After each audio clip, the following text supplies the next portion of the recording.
The UN warns of a severe shortage of medical supplies in Myanmar after a devastating 7.7 magnitude earthquake, which has left at least 1,600 dead and over 3,400 injured.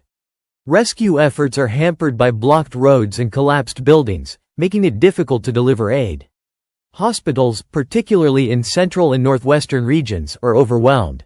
The UN's humanitarian office stresses urgent needs for trauma kits, blood bags, and essential medicines, calling for international support to address this escalating crisis.